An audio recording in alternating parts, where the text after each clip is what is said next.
Hello everyone, welcome to my channel अब्स्ट्रिक आदिया। और हम लोग यहाँ स्टडी कर रहे हैं एज यू नो कि क्लास 8 स्टैंडर्ड की बुक हमने यहाँ पर यूज की है। 8 स्टैंडर्ड की बुक हम यहाँ पर पढ़ाई कर रहे हैं अभी। और एनसीईआरटी की ये साइंस की बुक है आपकी, चैप्टर नंबर 15 आज इसका हम स्टडी करने वाले हैं, कुछ प्राकृतिक परिघटनाएं। और क्योंकि ये हम कंपटीशन के हिसाब से कर रहे हैं, तो आप कोई भी स्टैंडर्ड की पढ़ाई कर रहे हो, आपको 6 to 10th की एनसीईआरटी बुक उस सब्जेक्ट से रिलेटेड आपको पढ़नी है, टॉपिक टू टॉपिक। अब यहाँ हमारा टॉपिक है कुछ प्राकृतिक घटनाएं। तो यहाँ हम देखेंगे कुछ प्राकृतिक घटनाएं हैं आपकी, कौन कौन सी यहाँ है। तड़ित की अगर हम सबसे पहले बात करें, विद्युत के तार ढीले हो जाने पर आपने विद्युत खंभों पर चिंगारियां देखी होगी। यह परिघटना उस समय बहुत अधिक हो जाती है जब पवन के चलने पर तार हिलते डुलते हैं। आपने सॉकेट में प्लग के ढीले होने पर भी चिंगारियां निकलते देखी होगी। तड़ित भी विशाल स्तर की एक विद्युत चिंगारी ही है। प्राचीन काल में लोग इन चिंगारियों का कारण नहीं समझते थे, अतः वे तड़ित से डरते थे और सोचते थे कि उन पर भगवान के क्रोध के कारण यह हुआ है। अब वास्तव में हम जानते हैं कि तड़ित क्या है। बादलों में आवेश के एकत्रित हो जाने से तड़ित पैदा होती है। इससे डरने की बजाय इसकी घातक चिंगारियों से हमें अपनी सुरक्षा यहाँ पर करनी चाहिए। 600 ईस्वी पूर्व भी पहले प्राचीन यूनानी यह जानते थे कि जब एम्बर यानी एक प्रकार के रोल को ऊपर से रगड़ते हैं तो यह बालों जैसी हल्की वस्तुओं को आकर्षित कर लेता है। इसके बाद हमने देखा कि ऊनी तथा पॉलिस्टर के जो वस्त्र उतारते हैं तो आपके बाल खड़े हो जाते हैं। यदि आपने अंधेरे में इन वस्त्रों को उतारा है तो चट चट की ध्वनि के साथ आपको चिंगारियां उसमें दिखाई देगी। 1752 में अमेरिकी वैज्ञानिक बेंजामिन फ्रैंकलिन ने यह दर्शाया कि तड़ित तथा आपके वस्त्रों में उत्पन्न चिंगारी वास्तव में एक ही परिघटना है, परंतु इस तथ्य के साकार होने में 2000 वर्ष हमें लगभग लग गए। वैज्ञानिक खोजें बहुत से लोगों के लंबे समय तक कठिन परिश्रम का परिणाम होती है। इसके बाद हम यहाँ पर देखेंगे रगड़न द्वारा आवेश, यानी दो चीजों को आपस में रगड़ने पर वो आवेशित हो जाती है। और ये प्रैक्टिकल हमने पहले भी किया हुआ है। जब प्लास्टिक के रिफिल को पॉलीथीन के साथ रगड़ते हैं तो कुछ विद्युत आवेश अर्जित कर लेता है। इसी प्रकार जब प्लास्टिक की कंघी को सूखे बालों से रगड़ते हैं तब यह कुछ विद्युत आवेश अर्जित कर लेती है। इन वस्तुओं को आवेशित वस्तुएं कहते हैं। रिफिल और प्लास्टिक की कंघी को आवेशित करने की प्रक्रिया में पॉलीथीन तथा बाल भी आवेशित हो जाते हैं। जब आपकी जानी पहचानी कुछ अन्य वस्तुओं को आवेशित करने का प्रयास हम यहाँ पर कर सकते हैं कि कौन सी चीजें आवेशित होती है और कौन सी चीजें नहीं आवेशित यहाँ पर होती है।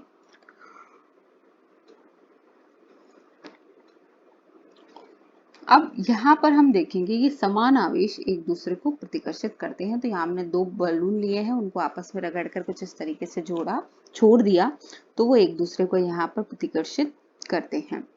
इसके बाद हम देखेंगे यहाँ पर और भी इसने प्रैक्टिकल दिए हैं कि समान आवेशों के बीच में किस तरीके से अन्योन्य प्रक्रिया यहाँ पर होती है।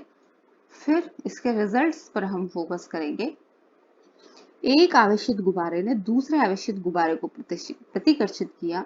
एक आवेशित रिफिल ने दूसरे आवेशित रिफिल को प्रतिकर्षित किया, परंतु एक आवेशित गुब्बारे ने एक आवेशित रिफिल को आकर्षित किया। इसका मतलब क्या हो गया कि जो समान आवेश होते हैं, समान आवेश एक दूसरे को क्या करेंगे, प्रतिकर्षित करेंगे, जबकि असमान आवेश जो होते हैं वो एक दूसरे को क्या करेंगे, आकर्षित करेंगे। ये चीज हम चुंबकीय क्षेत्र में भी पढ़ते हैं जब हम उत्तरी ध्रुव और दक्षिणी ध्रुव की बात करते हैं। उत्तरी ध्रुव और दक्षिणी ध्रुव में किस तरीके से ये चीजें यहाँ काम आती हैं। रेशम से रगड़ने पर कांच की छड़ द्वारा अर्जित आवेश को धनावेश कहते हैं। ये चीज आपके यहाँ पर जनरली पूछ ली जाती है कि रेशम से रगड़ने पर कांच की छड़ द्वारा, यानी कांच की छड़ पर कौन सा आवेश आया है, धनावेश यहाँ पर आया है। जबकि आवेशित कांच की छड़ को पॉलीथीन से रगड़े जाने पर आवेशित प्लास्टिक स्ट्रो के निकट लाते हैं तो दोनों के बीच में आकर्षण होता है। यानी यहाँ पर ये जो प्लास्टिक है उस पर कौन सा आ गया, प्लास्टिक स्ट्रो पर ऋण आवेश यहाँ पर आ गया। रगड़ने पर उत्पन्न विद्युत आवेश स्थितिक होते हैं, वे स्वयं गति नहीं करते। ये चीज हमें यहाँ पर ध्यान रखनी है। जब आवेश गति करते हैं तो आवेश की गति करने के कारण ही विद्युत धारा बनती है। आवेशों की गति के कारण ही विद्युत धारा का प्रवाह होता है और जिसके कारण हम परिपथ में देखते हैं कि हमारा बल्ब चमकता है और तार गर्म हो जाता है। तो ये सब क्या है? विद्युत धारा का प्रवाह क्या है? आवेशों की गति है। आवेशों की गति के कारण ही विद्युत धारा का प्रवाह होता है। इसके बाद यहाँ पर एक और प्रैक्टिकल यहाँ दिया है। एल्यूमिनियम की पन्नी की पट्टियां पेपर क्लिप से होते हुए आवेशित रिफिल से आवेश प्राप्त करती है। समान आवेश वाली पट्टियां एक दूसरे को प्रतिकर्षित करती है और वे फैल जाती है। इस प्रकार की युक्ति का उपयोग यह परीक्षण करने के लिए किया जाता है कि कोई वस्तु आवेशित है अथवा नहीं। इस युक्ति को विद्युतदर्शी कहते हैं। विद्युत आवेश को किसी आवेशित वस्तु से अन्य वस्तु में धात्विक चालक द्वारा भेजा जाता है। पेपर क्लिप के सिरे को धीरे से हाथ से स्पर्श कीजिए। ऐसा करते ही आप पन्नी की पट्टियों में एक परिवर्तन देखेंगे, वह अपनी मूल स्थिति में वापस आ जाती है। पन्नी की पट्टियों को आवेशित करने तथा पेपर क्लिप को स्पर्श करने की प्रक्रिया को बार बार देखेंगे। पन्नी की पट्टियां अनावेशित है और किसी आवेशित वस्तु से आवेश को पृथ्वी में भेजने की प्रक्रिया को क्या कहते हैं? भूसंपर्कण कहते हैं। भूसंपर्कण का मतलब आवेश क्या हुआ कि हमारे शरीर से होता हुआ पृथ्वी के अंदर चला गया। विद्युत धारा के किसी भी कारण से लीक होने से उत्पन्न विद्युत आघात से हमें बचाने के लिए भवनों में जो है ये ग्राउंडेड यानी भूसंपर्कण की व्यवस्था की जाती है। इससे क्या होता है? जो एक्स्ट्रा चार्ज होता है वो जमीन के अंदर चला जाता है और झटके की जो समस्या है वो नहीं आती है। अब तड़ित की बात करें, यानी जो बिजली हमारी चमकती है वो उसका रीजन क्या है?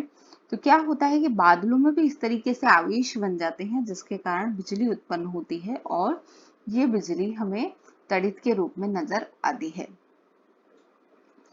अब यहाँ पर हम तड़ित कैसे उत्पन्न होती है कि जो पानी की जो बूंदे हैं वो तो नीचे आती है, ये बूंदे तो नीचे आती है, ठीक है।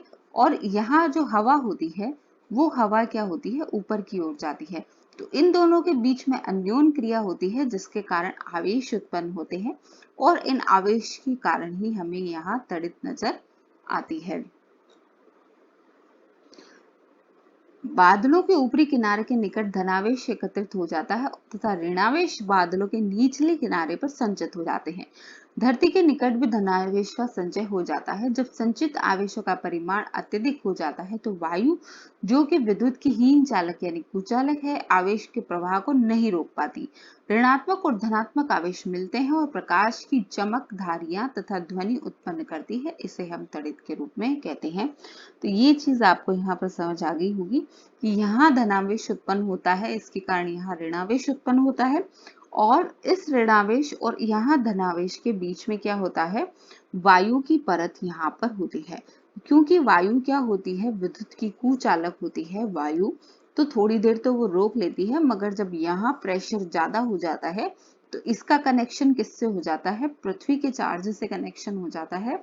और ये जो लाइट फ्लो होती है, विद्युत धारा का जो प्रवाह होता है, ये हमें किस रूप में दिखाई देता है?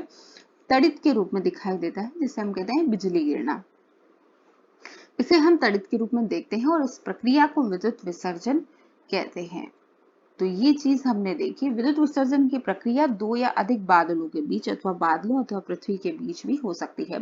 जब दो या अधिक बादलों के बीच में जब ये प्रक्रिया होती है तो हमें आकाश में बिजली चमकती हुई दिखाई देती है और जब ये प्रक्रिया बादलों और पृथ्वी के बीच में हो जाती है तो उसे कहते हैं हम बिजली गिरना, यानी तड़ित जमीन पे कनेक्टेड हो जाती है। अब यहाँ हम देखेंगे कि बिजली के गिरने से क्योंकि जीवन और संपत्ति की बहुत हानि होती है, तो कई वैज्ञानिक कोशिश कर रहे हैं कि ये जो बिजली गिरती है इसे हम संसाधन के तौर पर उपयोग कर लें। मगर इसमें समस्या ये है कि एक तो ये जो बिजली गिरती है उसका एक जगह फिक्स नहीं होती कि इस स्थान पे होगी, और दूसरा जो इसका प्रभाव है यानी इसकी जो पावर है ये बहुत अधिक होती है, जो सामान्य अभी तक जितने भी मानव निर्मित यंत्र हैं उनकी धारण क्षमता उसके बराबर अभी तक नहीं बन पाई है। ठीक है, सुरक्षित स्थान का पता लगाना, और उसके बाद में अगर बिजली कड़क रही है तो आप क्या करें? खुले वाहन, मोटरसाइकिल, ट्रैक्टर, निर्माण कार्य मशीनें, खुले कार सुरक्षित नहीं है। खुले मैदान, ऊंचे वृक्ष, पार्कों में शरण स्थल, ऊंचे स्थान तड़ित से हमारी सुरक्षा नहीं करते हैं। तड़ित के समय छाता लेकर चलने का विचार किसी भी दृष्टि से सही नहीं होता है। आपको अगर कहीं बैठे हैं और बिजली गिर रही है तो आपको छोटे पेड़ के नीचे शरण लेनी है, बड़े पेड़ के नीचे शरण नहीं लेनी है, क्योंकि बड़ा जो पेड़ होता है वो क्या होता है, विद्युत का चालक वहां पर बन जाता है और आप खतरे में हो सकते हैं। जमीन पर लेटना नहीं होता है, जमीन पर सिमट कर बैठना होता है। इससे क्या है कि जितना क्षेत्र कम मिलता है बिजली को अपनी विद्युत धारा प्रवाहित करने के लिए, उतना ही हम सुरक्षित महसूस करते हैं या सुरक्षित हो जाते हैं। ठीक है, तो जितना अधिक क्षेत्र उसे मिलेगा अपनी विद्युत धारा प्रवाहित करने के लिए, वही होता है। तड़ित जो है वो टेलीफोन के तारों, विद्युत तारों तथा धातु के पाइपों पर आघात कर सकती है। ठीक है, क्योंकि ये क्या है, बेसिकली जो है विद्युत विसर्जन ही है। तो इस समय हमें क्या है, इन चीजों को नहीं छूना चाहिए। जैसे टेलीफोन के तार हैं, मोबाइल फोन के तार है, बिना डोरी वाले फोन, सॉरी, मोबाइल के तार, क्या टेलीफोन के तार है, घर के लाइट के तार हैं, या धातु का कोई अगर आपने पाइप लगा रखा है या कोई बाहर रोड लगा रखी है तो उसे नहीं छूना चाहिए। तो क्योंकि ये जो तार होते हैं वो विद्युत के चालक उस समय हो जाते हैं। कंप्यूटर, टीवी ऐसी चीजों को विद्युत सॉकेटों से निकाल देना चाहिए। विद्युत ट्यूबलाइट बल्ब को जलाए रखा जा सकता है, इनसे इनमें कोई हानि नहीं होती है। तड़ित चालक क्या होता है? तड़ित चालक एक ऐसी युक्ति है जिसका उपयोग भवनों को तड़ित के प्रभाव से बचने के लिए किया जाता है। किसी भवन के निर्माण के समय उसकी दीवारों में उस भवन की ऊंचाई से अधिक लंबाई की धातु की छड़ स्थापित कर दी जाती है। इस छड़ का एक सिरा वायु में खुला रखा जाता है और दूसरा सिरा को जमीन में काफी गहराई तक दबा देते हैं। धातु की छड़ जो है वो विद्युत आवेश की जमीन पर पहुंचने के लिए एक सरल पथ प्रदान करती है। भवन निर्माण में उपयोग में होने वाली धातु के स्तंभ, विद्युत तार, जलवायु कुछ भी सीमा तक हमारा बचाव करते हैं, परंतु तड़ित झंझा के समय इन्हें स्पर्श नहीं करें। तो इस तरीके से आपने देखा होगा कि जो बड़ी बड़ी बिल्डिंग्स होती है इनमें क्या होता है कि बिजली गिरने का खतरा ज्यादा होता है, इसलिए यहाँ पर इस तरीके से एक एंटीना टाइप तड़ित चालक लगा दिया जाता है, जिससे क्या होता है कि इन केस अगर कोई बिजली गिरने की समस्या यहाँ होती है तो सारी बिजली यहाँ से गिर के सीधी कहाँ चली जाती है, ग्राउंडेड यहाँ पर हो जाती है या पृथ्वी के अंदर चली जाती है, और उससे क्या होता है, बिल्डिंग को कोई नुकसान नहीं होता है। भूकंप की अगर हम बात करें तो यह भी एक प्राकृतिक आपदा है जो कि मनुष्य के बस में नहीं है। कुछ हद तक हम इन परिघटनाओं की भविष्यवाणी कर सकते हैं। मौसम विभाग द्वारा क्षेत्रों में बन रहे तड़ित झंझा के बारे में भी हमें चेतावनी दे दी जाती है। यदि तड़ित झंझा होती है तो इनके साथ सदैव चक्रवात और तूफान की संभावना बनी रहती है। तो उससे क्षति ना हो इसके लिए हमारे पास में थोड़ा हमें समय मिल जाता है बचने के लिए। ठीक है, अब यहाँ पर एक और समस्या है, वो है भूकंप। यह विशाल स्तर पर जनजीवन और संपत्ति को क्षति पहुंचाती है। 8 अक्टूबर 2005 को भारत में उत्तर कश्मीर के उरी तथा तंगधार शहरों में एक बड़ा भूकंप आया था 2005 में। इससे पहले गुजरात के भुज जिले में 26 जनवरी 2001 को यह भूकंप आया था, जिससे बहुत ज्यादा धन संपत्ति का वहां पर नुकसान हुआ था। कश्मीर में भूकंप की आप ये चित्र यहाँ पर देख सकते हैं कि किस तरीके से बड़ी बड़ी इमारतें यहाँ ध्वस्त हो गई है। अब भूकंप क्या होता है? भूकंप जो बहुत कम समय तक रहता है, पृथ्वी का कंपन या कोई झटका होता है। यह पृथ्वी की भूपर्पटी के भीतर गहराई में गड़बड़ के कारण उत्पन्न होता है। भूकंप हर समय सब जगह आते रहते हैं। भूकंप क्या होता है, जिसमें क्या पृथ्वी में एक कंपन होता है और जिसके कारण उसकी ऊपरी सतह हिल जाती है बहुत ही कम समय के लिए। विशाल भूकंप बहुत कम होते हैं। ये भवनों, पुलों, बांधों तथा लोगों को असीम क्षति नुकसान पहुंचा सकते हैं। इनसे जीवन तथा संपत्ति की विशाल हानि हो सकती है। भूकंपों से बाढ़, भूस्खलन और सुनामी आ सकते हैं। 26 दिसंबर 2004 को हिंद महासागर में एक विशाल सुनामी आया था। महासागर के चारों ओर तटवर्ती क्षेत्रों में उस समय बहुत ही हानि यहाँ पर हुई थी। संसार का एक रेखा मानचित्र लीजिए, पूर्वी तटीय अंडमान निकोबार, इनकी स्थिति आप देख सकते हैं उसमें, और यहाँ पर आप जानकारी जुटा सकते हैं कि किस तरीके से तटीय क्षेत्रों में भूकंप की संभावनाएं ज्यादा है। इसके बाद हम देखेंगे भूकंप क्यों आते हैं। पृथ्वी के भीतर की सबसे ऊपरी सतह में गहराई की गड़बड़ के कारण भूकंप आते हैं। पृथ्वी की इस परत को भूपर्पटी कहते हैं। यानी ऊपरी सतह में गहराई की गड़बड़ के कारण ऊपर आता है भूकंप। ऊपरी सतह हिलती तो कौन सी है? ऊपरी सतह है। और गड़बड़ किसके कारण? यहाँ अंदर जो हलचल होती है उसके कारण। पृथ्वी की यह परत एक खंड में नहीं, यह टुकड़ों में विभाजित होती है। प्रत्येक टुकड़े को क्या कहते हैं? प्लेट कहते हैं। ठीक है।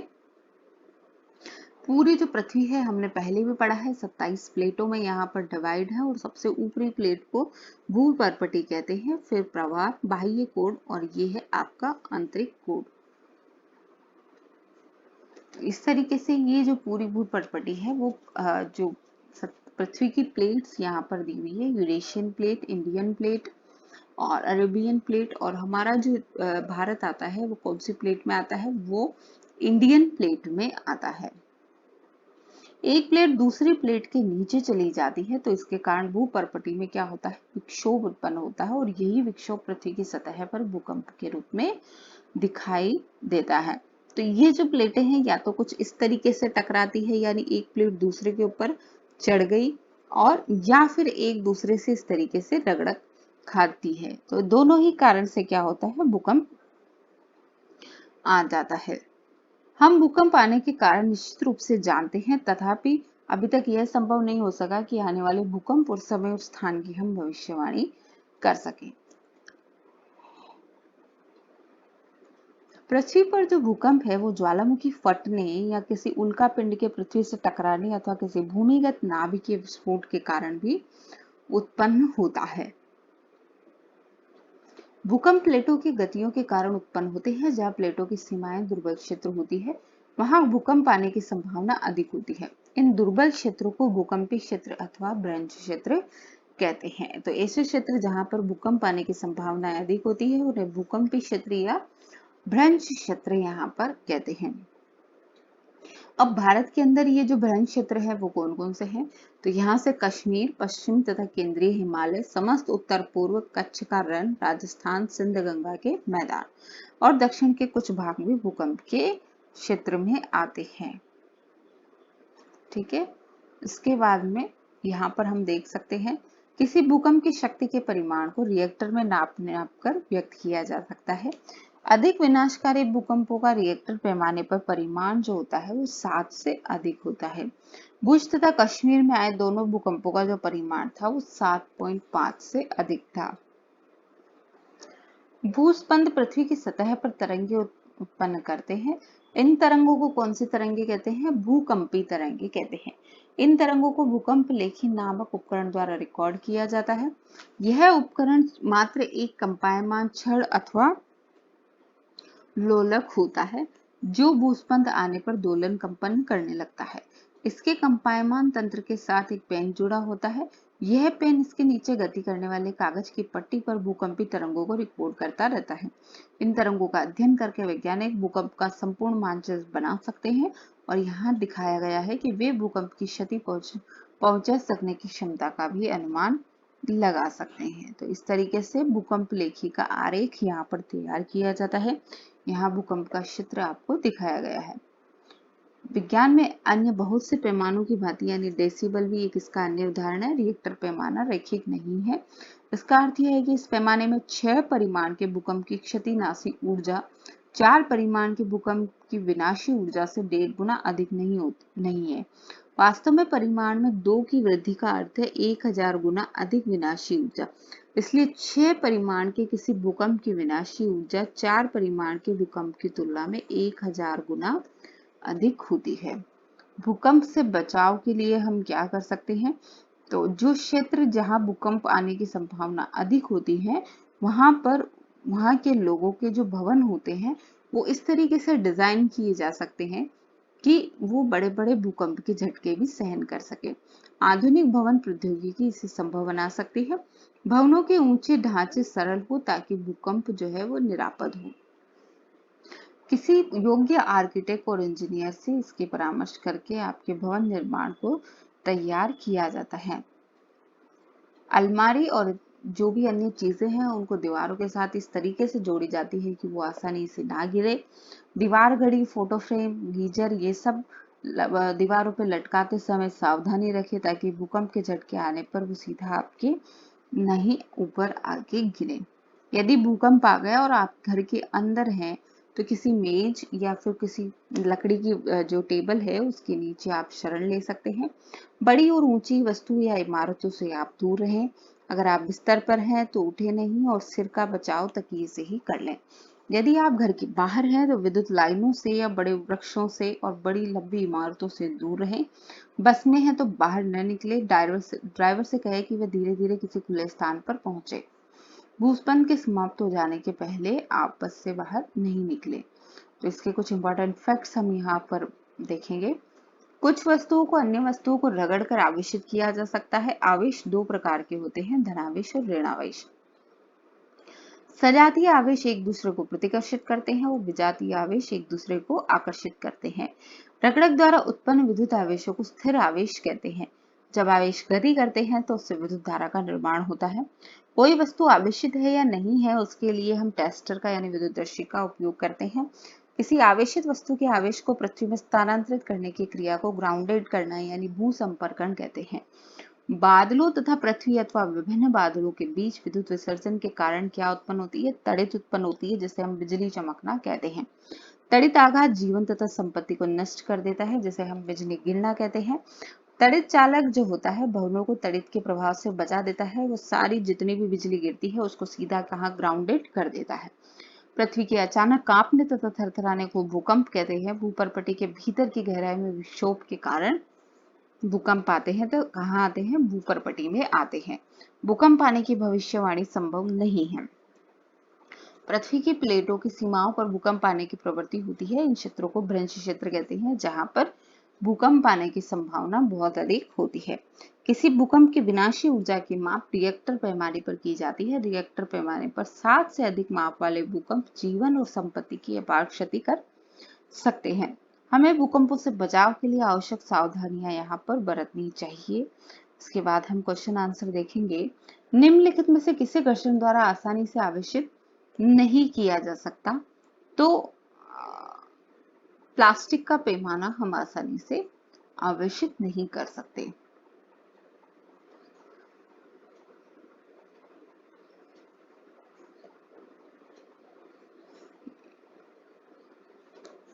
ठीक है। जब कांच की छड़ को रेशम के कपड़े से रगड़ते हैं तो छड़ धनावेशित और कपड़ा ऋणावेशित, या फिर छड़ ऋणावेशित होती है या कपड़ा धनावेशित होता है? तो जो कपड़ा था वो धनावेशित हो रहा था और जो छड़ थी वो क्या थी? ऋणावेशित हो रही थी। इसके बाद हम देखेंगे यहाँ पर, एक बार आप फिर से इसको टैली भी कर लीजिए, हो सकता है कि यहाँ बताने में ही हमें कंफ्यूजन हो रहा हो। इसके बाद हम देखेंगे यहाँ पर निम्न कथनों में से सामने के इसमें आपको बताना है ट्रू एंड फॉल्स, यहाँ पर आपको बताना है। सजातीय आवेश एक दूसरे को आकर्षित करते हैं, ऐसा नहीं है। सजातीय आवेश एक दूसरे को क्या करेंगे? प्रतिकर्षित करेंगे।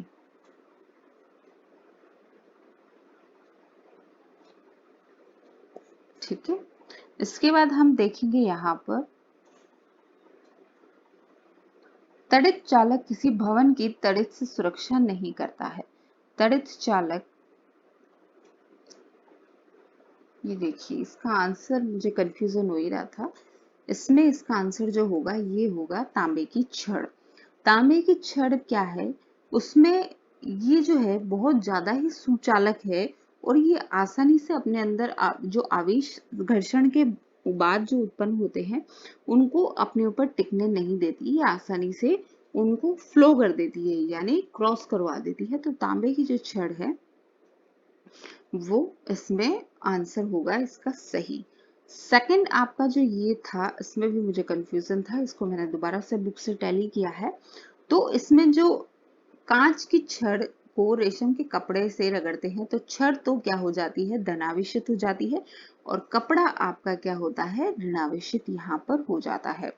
नेक्स्ट इसके बाद हम देखेंगे सजातीय आवेश एक दूसरे को आकर्षित करते हैं, तो ये चीज गलत है। और आवेशित कांच की छड़ आवेशित प्लास्टिक स्ट्रॉ को आकर्षित करती है, ये बात सही है। त्वरित चालक, ये देखिए, आवेशित कांच की छड़ आवेशित चालक स्ट्रॉ को आकर्षित करती है। तो यहाँ पर ये जो छड़ है उसको प्लास्टिक की स्ट्रॉ को आकर्षित करती है। ठीक है, इसका रीजन ये है कि इसमें जो क्या होता है, ये जो कांच की छड़ है वो धनावेशित हो जाती है और प्लास्टिक की जो स्ट्रॉ है वो क्या हो जाती है, ऋणावेशित हो जाती है। जैसा कि ये एक दूसरे को विपरीत आवेश इन पे है तो एक दूसरे को आकर्षित करते हैं। ठीक है, तो यहाँ जो छड़ है आपकी, ये कैसी हो रही है, ये धनावेशित हो रही है और यहाँ स्ट्रॉ क्या है, ऋणावेशित हो रही है। इसमें हमने देखा था छड़ तो है वो धनावेशित हो रही है और यहाँ पर रेशम का कपड़ा जो है वो क्या हो रहा था, ऋणावेशित हो रहा था। त्वरित चालक किसी भवन की त्वरित से सुरक्षा नहीं कर सकता। त्वरित चालक किसी भवन की त्वरित से सुरक्षा नहीं कर सकता, ये बात तो गलत है भाई। भूकंप की भविष्यवाणी की जा सकती है, नहीं, भूकंप की भविष्यवाणी नहीं की जा सकती। भूकंप आने के बाद ये जरूर पता लगाया जा सकता है कि भूकंप कितना खतरनाक था। सर्दियों में स्वेटर उतारते हैं तो स्वेटर चरचर की ध्वनि सुनाई देती है। उससे क्या होता है कि स्वेटर और शरीर के बीच में घर्षण होता है, जिससे स्वेटर जो होता है वो आवेश अर्जित कर लेता है और उससे क्या होता है, स्वेटर में चरचर की ध्वनि सुनाई देती है और इस दौरान हमें हल्का सा झटका भी महसूस होता है। जब हम किसी आवेशित वस्तु को हाथ से छूते हैं और वह अपना आवेश खो देती है, ऐसा क्यों? जब हम किसी वस्तु को आवेशित वस्तु को हाथ से छूते हैं तो आवेश क्या होता है, हमारे शरीर जो है चालक की भांति काम करता है और आवेश हमारे शरीर से होता हुआ कहाँ चला जाता है, पृथ्वी के अंदर चला जाता है, जिससे वो चीज ग्राउंडेड हो जाती है और वो चीज जो भी आवेशित वस्तु है वो अपना आवेश खो देती है।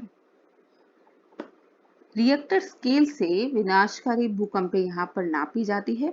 इस भूकंप लेखी यानी सिस्मोग्राफ को रिकॉर्ड किया जा सकता है और इससे क्या क्या हानि होती है ये चीज हम डिटेल में पढ़ सकते हैं।